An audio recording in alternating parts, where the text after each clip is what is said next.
This is the empty lot right here that used to have apartments and houses on it. The last apartment was abandoned and we used to always use there. How often? Almost every day. Susan Ireland moved to Imperial County from San Bernardino 11 years ago to escape an abusive relationship, a painful custody battle, and a commanding heroin addiction. But the move was only the beginning of a long and windy road to recovery. Back then, heroin and meth trafficking were picking up there. The border-adjacent county was seeing the beginning of an epidemic, one officials say is making a comeback today. It was easy access.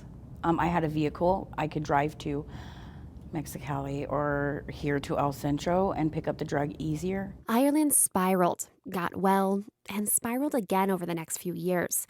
The cycle made its last round when Child Protective Services stepped in. They were going to adopt the young ones out. I overdosed on heroin and I was staying in a motel, and the guy that worked at the motel found me, raped me, and called the cops. And I woke up in the hospital 2 weeks later, clean and sober, pregnant. And that's why I'm clean and sober today. The pregnancy and her legal trouble pushed her into parenting classes through the county's Behavioral Health Services Department, and that introduced her to a psychologist and group therapy. Michael Horn heads behavioral health in Imperial County. He says Ireland's indirect path to addiction treatment is common. We get them into the prison system. We get them into the courts. We get them in the child welfare system. But they don't necessarily ever end up over in our system seeking substance abuse treatment. Horn says that could soon change. California is the first state to opt into a Medicaid pilot that will allow health providers more flexibility in billing for substance abuse treatment. Historically, Medicaid, or Medi-Cal here in California, has largely only reimbursed counties for group therapy. Horn says better coverage could mainstream individual therapy, residential treatment, and medication for people with substance use disorders. The overall goal is to finally get into modern times with the treatment of substance abuse. You know, we have kind of been saddled with a one-trick pony in treating substance abuse in this country for a long time. And even support for that has been scant. Around 2010, the county ended most of its group sessions because Medi-Cal wasn't paying enough to cover overhead costs. It's a trend that's happening nationally. From 2003 to 2013, the number of state and local facilities treating substance abuse dropped 25%, while the number of for-profit facilities grew 34%. Zoom into Imperial County, and something a little different happened.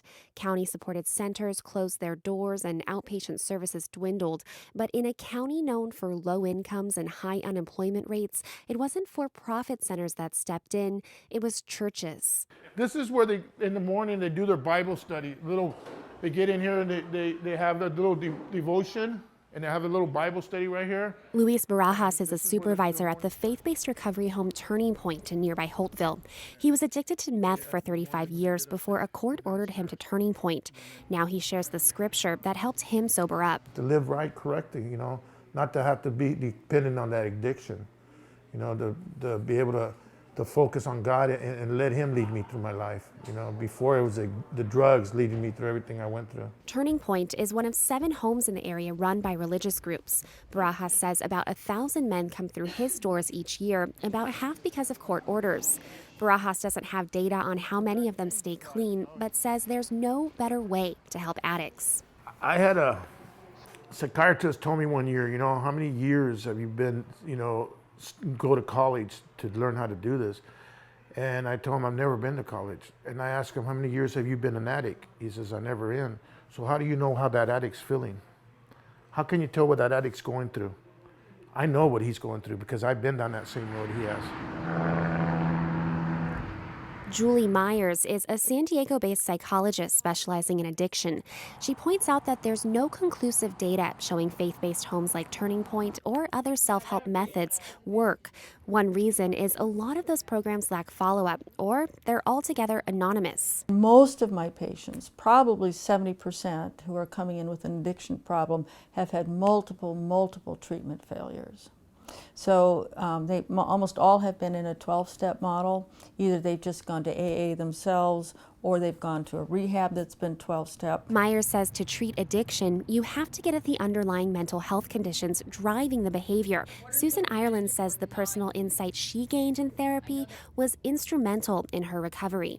I wanted to know why I was feeling that way. I wanted to know why I felt everybody was seeing me the way that I thought they were. In all reality, it was just myself. Behavioral health director Michael Horn says he doesn't plan to block the paths to recovery laid by religious groups and former users. He just hopes the new funding will open a few more. She helps us with facilitating our Spanish individuals. Ireland says it was the combination of professional treatment and various groups that got her clean and keep her clean today. She's working through the 12 steps a second time. This interview is step 5.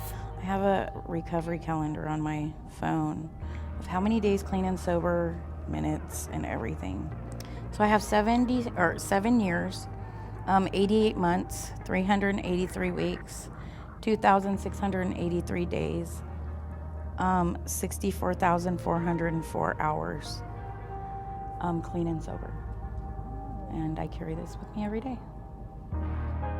Megan Burks, KPBS News.